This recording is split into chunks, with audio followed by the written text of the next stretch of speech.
La question du temps traitée d'une manière globale, mais différentes manières de voir la temporalité. Une de ces manières est une manière effectivement assez littérale de penser un certain processus de sédimentation du film en tant que trace.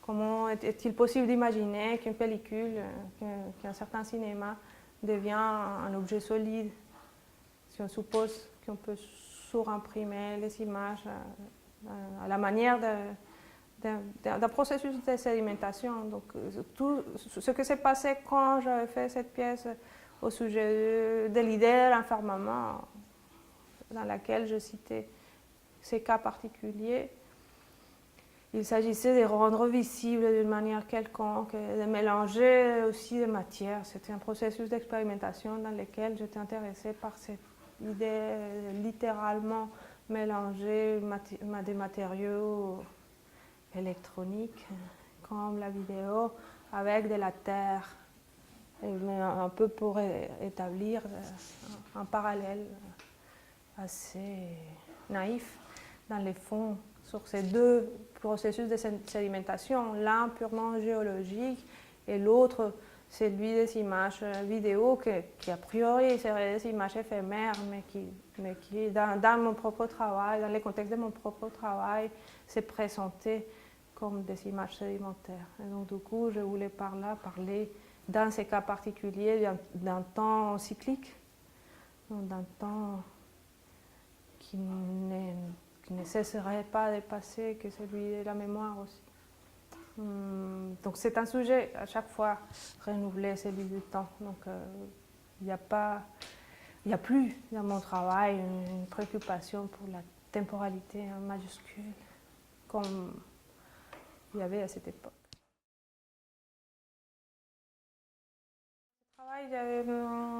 Ce travail de la plaza, où effectivement les personnages se retrouvent piégés dans un monde des boucles superposées, à la fois temporelles et spatiales. Il ne faut pas perdre de vue le fait qu'il s'agit d'un travail de documentation à la base. C'est-à-dire que ce travail est lié à un autre projet que celui de la déterminométrie. Il était fait dans la même période et ça correspond à la capture des images. Chacun des personnages a été capturé. Au moment où il a été capturé, il portait un tempo, le tempo de sa propre démarche et une direction que je conserve par la suite. Donc il y a un jeu de hasard et de capture dans ces démarches dans lesquelles chacun des personnages a été capturé, sa démarche avec, et puis cette mise en boucle n'est qu'une interprétation de ce premier enregistrement. Donc c'est une photographie, mais c'est une photographie d'un bloc temporel qui correspond à la démarche d'une personne avec les tempos correspondants. Le système ensuite marche avec un petit logiciel, un petit programme individuel pour chacun des personnages et qui marche indépendamment. Donc ce que tu appelles l'infini dans ce système correspond effectivement à une temporalité indépendante pour chacun des personnages et qui fabrique ce qu'on appelle une œuvre générative.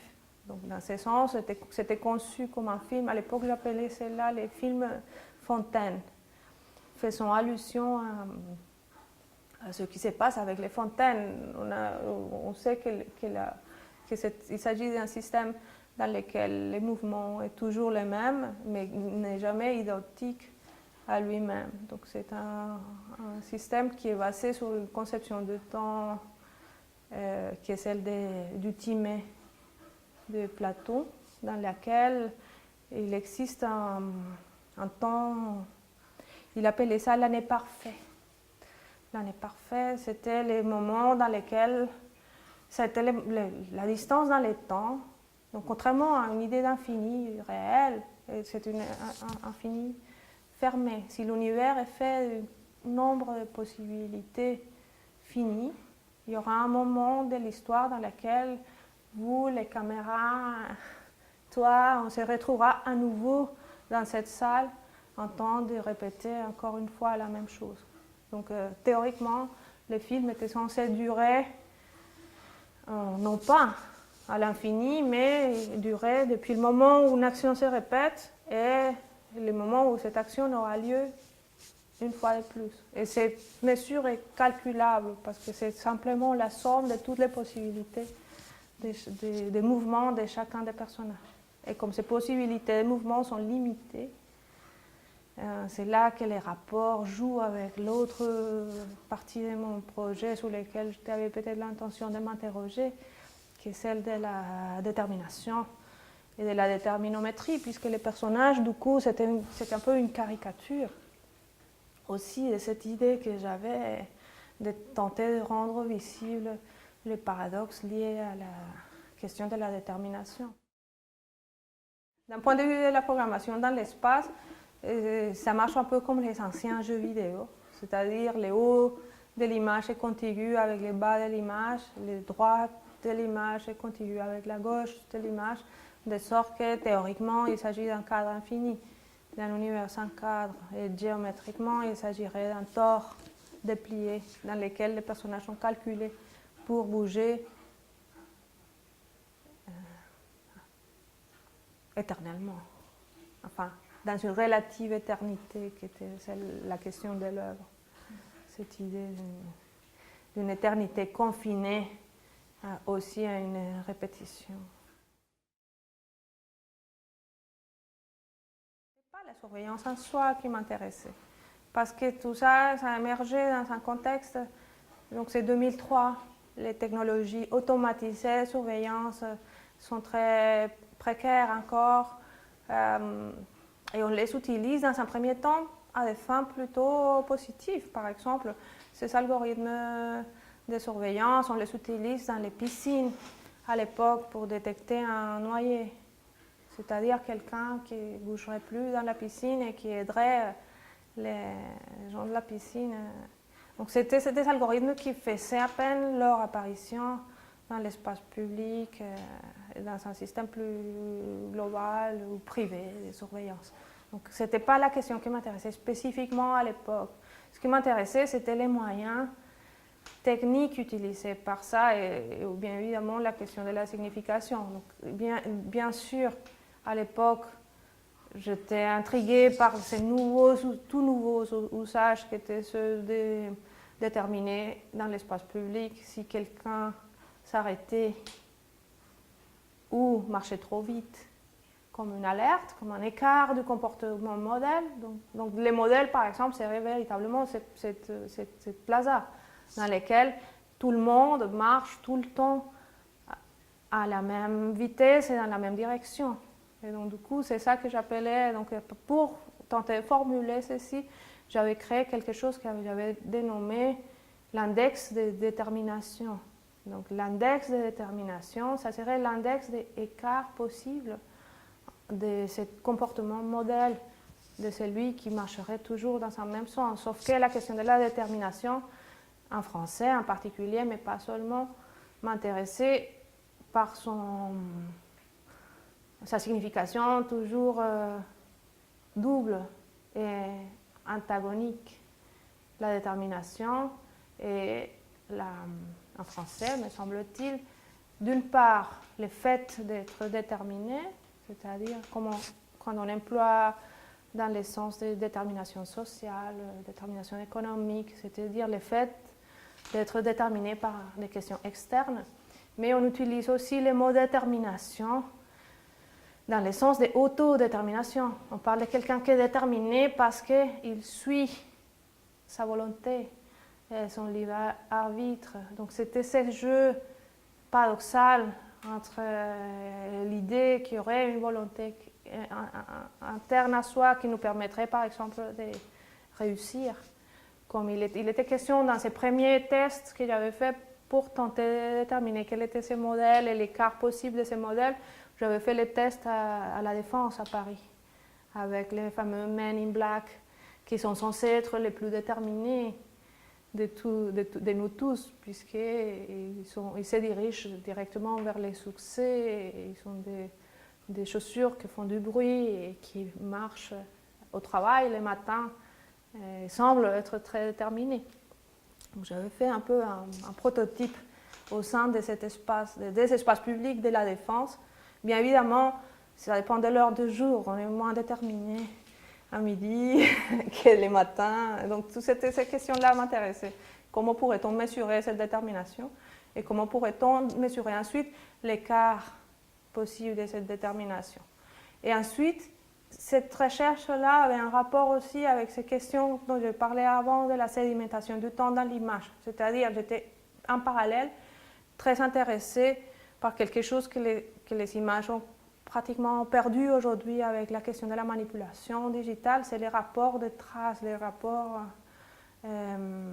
fait que les images entretiennent un rapport avec un rapport de traces avec l'enregistrement. Et donc du coup, je m'interrogeais sur la possibilité technique de produire ce que j'appelais les images prédictives. C'est-à-dire, est-il possible de produire des images du monde qui précèdent l'existence d'un moment réel? Et pour ça, j'avais fait donc dans ce projet qui n'était qu'une maquette, un prototype de déterminométrie, ce que je voulais faire, c'était produire dans un coin de rue une image de surveillance qui était projetée sur la place même des événements, mais avant que les choses se produisent. Donc pour ça, j'utilisais donc des séquences prises dans les lieux qui viendraient converger là, et cette image calculée, comme le fait la Plaza, un personnage qui viendrait continuer sa démarche, un rythme constant pour arriver au même moment. Dans une image qui est une image de surimpression. Disons une image finalement très artisanale, des superpositions par l'umaki de ces images qui viendraient converger dans un coin de rue. C'était donc un prototype. Est-ce que ça a un rapport avec les questions théoriques de la surveillance? Je ne sais pas exactement. Évidemment, ça converge sur plein de points sur ces questions, en particulier celles dont il parle, c'est-à-dire à quel point les comportements est modélé par certaines technologies. C'est peut-être aujourd'hui, ce n'est peut-être pas la technologie et la surveillance qui modèlent le plus nos comportements quotidiens. Ou disons, aujourd'hui, la question de la surveillance ne peut pas être comprise seulement comme une question d'un État quelconque qui nous surveille, mais c'est plutôt une question de la surveillance mutuelle qui est, me semble-t-il, plus effrayante. Et oui, c'est vrai que dans certains de mes travaux, le ralenti est présent, mais je dois commencer par te dire que je déteste les ralentis en tant qu'artifice esthétique. Dans le travail, par exemple, Ville Viola, c'est pour donner un modèle de ce que c'est l'art vidéo en général, le ralenti est devenu un véritable artifice formel. Je ne pense pas que ce soit la place du ralenti dans mon travail, donc je vais tenter de m'expliquer à ce sujet. Les ralentis visuels est insupportable, mais les ralentis sonores est encore pire. Les ralentis sonores est présent dans toutes les pièces pseudo-artistiques qu'on retrouve, puisque ça donne un effet d'étrangeté qui semble très séduisant, enfin, pour les étudiants d'art en particulier. C'est donc quelque chose qu'a priori, dont je me méfie a priori. Dans mon travail, je pense qu'il a une place très particulière, précisément dans cette pièce Elsewhere, où les films en fait ne sont pas toujours ralentis. Ils sont très souvent ralentis parce qu'il s'agit d'une part de faire coïncider les données spatiales avec les données temporelles, puisqu'il s'agit d'un travail dans lequel les délais progressifs entre les images panoramiques qui défilent doivent se retrouver à proposer une pseudo-continuité spatiale.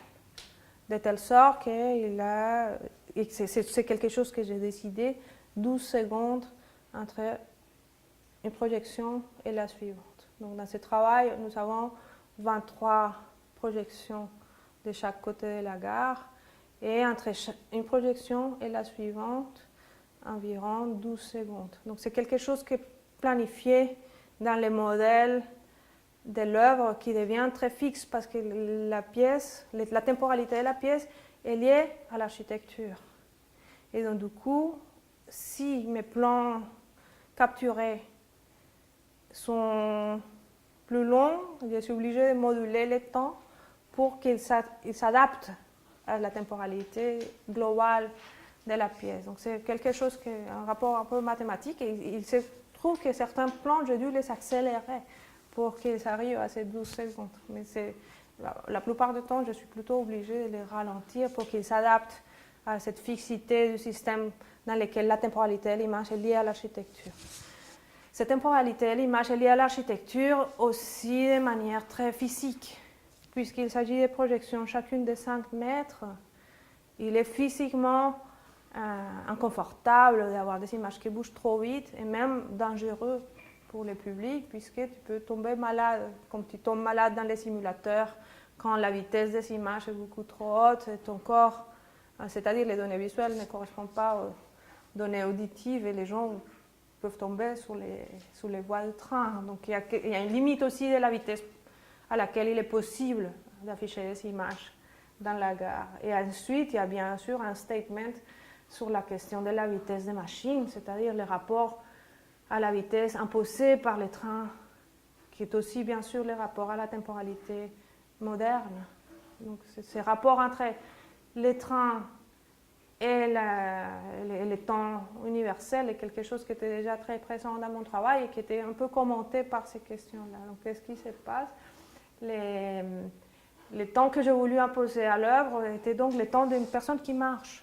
Non pas des trains qui rentrent dans la gare, mais il était conçu de manière qu'une personne de taille moyenne puisse marcher tout en suivant l'image, marche à pied. Donc du coup, comme dans les anciennes pièces, donc il puisse traverser la gare à pied et suivre l'image si on va dans le sens des films. Et donc c'est cette temporalité-là, donc une temporalité humaine qui détermine la vitesse des films en opposition à la temporalité de la machine. Et bien évidemment, il s'agit dans cette gare de 60 000 personnes tous les jours, donc au moins 40 000 sont des commuters, des gens qui partent, qui viennent du nord de la région pour aller travailler à Copenhague, reviennent le soir, changent de train dans cette gare, etc.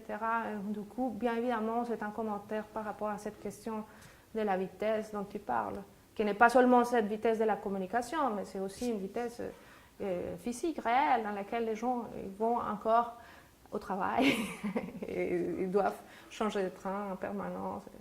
Et cette partie-là du travail a plutôt un grand succès, parce qu'à chaque fois que je reviens en Suède et que les gens me parlent, ils me disent effectivement cette forme contemplative convient tout à fait à cet espace, puisque ça te permet d'accélérer, désaccélérer, je ne sais pas comment dire, ralentir.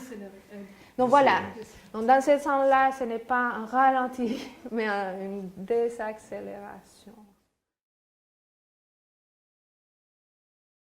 C'est en comparaison avec les tout premiers travaux, parce qu'il y avait des premiers travaux où la question du temps était explicitement traitée, parce qu'il s'agissait les premiers films dans lesquels j'avais fait un écart du monde canonique cinématographique conventionnel, qui sont devenus plus des pièces artistiques, étaient des pièces où je voulais littéralement trouver une manière de visualiser la conception du temps des Indiens Aymara en Bolivie. Donc il s'agissait de comprendre comment et pourquoi ils voyaient le monde à l'envers.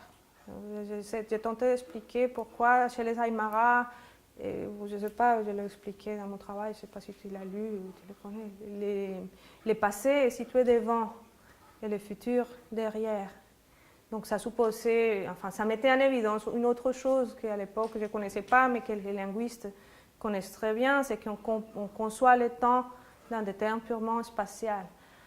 Et donc du coup, je voulais par ces travaux visualiser ces questions-là, pour finir par me rendre compte que, bien évidemment, le temps n'étant pas un objet, ce qu'on pourrait visualiser au plus, ça serait les mouvements, mais jamais le temps en soi, puisque bon, c'est encore une autre question. Donc ces questions-là spécifiques ne m'intéressent plus littéralement. Le temps, il fait fatalement partie de mon travail qui maintenant s'intéresse de plus en plus véritablement aux conditions, aux formes d'intervention dans l'espace public.